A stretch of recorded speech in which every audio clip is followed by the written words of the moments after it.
This is the brand new Canon RF 50mm f1.8 lens, and I've been testing it out for the last couple of weeks, and we're going to talk about it.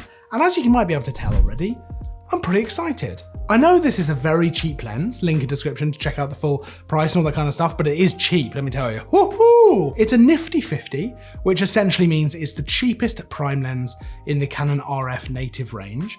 You know, generally a Nifty 50 is the cheapest prime lens available for whatever make, and this is certainly no exception, and they excite me a lot. And the reason for that is they are generally the first prime lens most of us get when we start out with photography. So whatever brand you have, you'll tend to get the Nifty 50 as your first prime lens because they're cheap. Because they're cheap and they're exciting. And this is no different at all. There's a link in the description if you want to go check it out for yourself with the price and all that kind of stuff. But it is very reasonably priced. It is very reasonably priced and it is very exciting. And let's talk about why. So essentially a Nifty 50, like I mentioned before, is generally the cheapest prime lens in whatever collection it might be in. In this case, we're talking about an RF lens. And that's important because there needs to be a very accessible, a very easy to kind of get your hands on and get to grips with prime lens within the range for first-time photographers, for people getting into this system, you know, to get something that is exciting. You might get a kit lens that traditionally probably be between f3.5 and f5.6. So f1.8 is a very nice fast aperture. And at 50mm, there is a lot that you can do with this lens. So before we get into the specific image quality of this lens, let's just talk about exactly why that's so exciting as well. F1.8 means you can get some really tasty bokeh in your shots, really lovely out of focus areas in the background, maybe the foreground. This is perfect for portraits, landscape though as well, you know, food photography, street photography. Because it's nice and small and incredibly light, this is great for all kinds of different photography and of course video as well. Now I had this paired with the EOS RP, which is actually a great setup if you want to have a cheap kind of RF setup. I also tried it out with the R5 because I had one at the time. Oh, what am I not going to use the R5? So I tried it out with the R5 and I just love it so much. It's such a great camera, such a fun lens. It just reminds me of the first time I got the Nifty 50. Actually, my first one was the EF version. It's just such a fun and exciting time because suddenly you can take those fast aperture shots, blurred backgrounds, low light is suddenly doable now. You can actually go out and get some low light stuff because you don't have that closed down aperture of like a maximum of 3.5, f3.5. Now f1.8 means you can get all kinds of different stuff, and 50mm in particular is incredibly versatile. You know, like I say, portraits, close-up stuff with kind of headshots, and then landscapes. You know, turn around in the same moment, take a landscape shot. You know, food shots, street shots, all kinds of stuff with a 50mm. It's such a great all-rounder.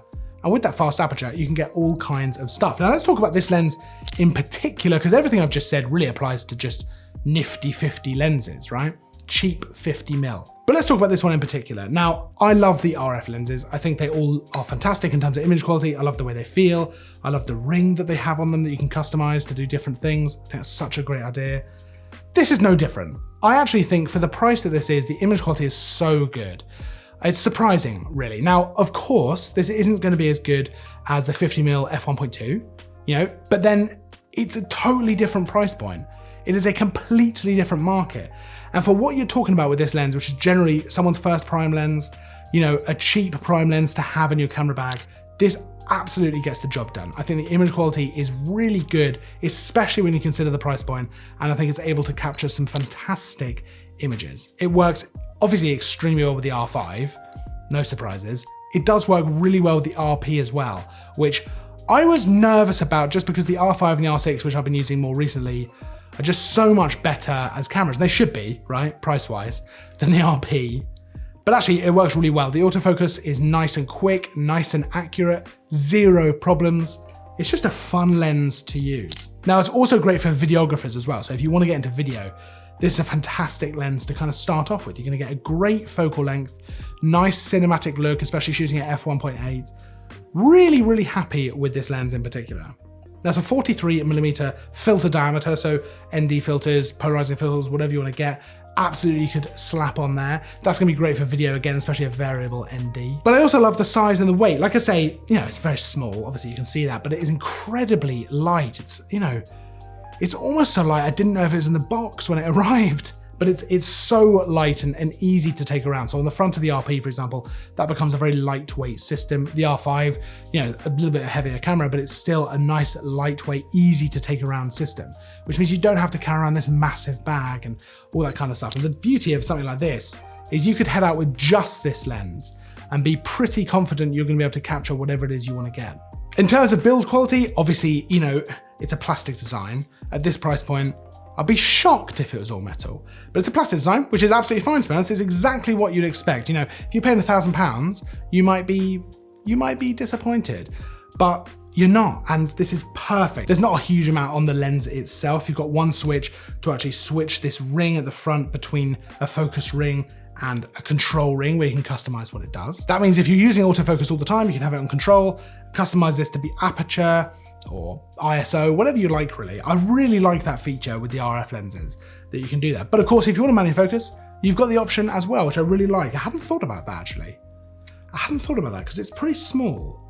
Where would the manual focus ring go? So that's a pretty clever idea actually to actually switch those like that. Otherwise, that's all you'll find on there apart from this small ring at the front, which is actually really nice and tactile. The actual grip on there is really good. And that's about it. There's not a huge amount to talk about with this lens. You know, it does the job perfectly well. You know, especially in this price point, it is, I think, just such a great lens. And if you're starting out with photography, I actually know someone who has just started out with exactly this lens. It's such a great one to start with because you can get some really exciting stuff with the blurred background and the bokeh, all that kind of stuff. It's not gonna let you down in terms of autofocus. You know, the image quality is decent. Yes, like I say, there's better, but you can upgrade later. You know, that's not the point of this lens, to be the perfect image quality. You can upgrade later. It's not a problem at all. This is to start out with or to get you out of jam or something like that. So perfect for that kind of thing. As you can tell, I'm super excited about this lens. I don't have a negative thing to say about it. And I'll tell you why, because of the price. I just think that's really important to take into consideration.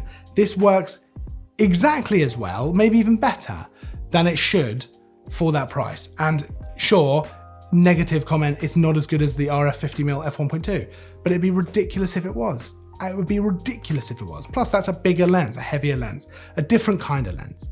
This is ideal for someone starting out, for someone who wants to, you know, take photography a bit seriously and, you know, get into some stuff. And yes, I would use this professionally as well. I have used the EF version professionally, and I would use this version professionally. Now, if you have any questions, pop them down in the comments. Do you share my enthusiasm for a nifty 50 like this?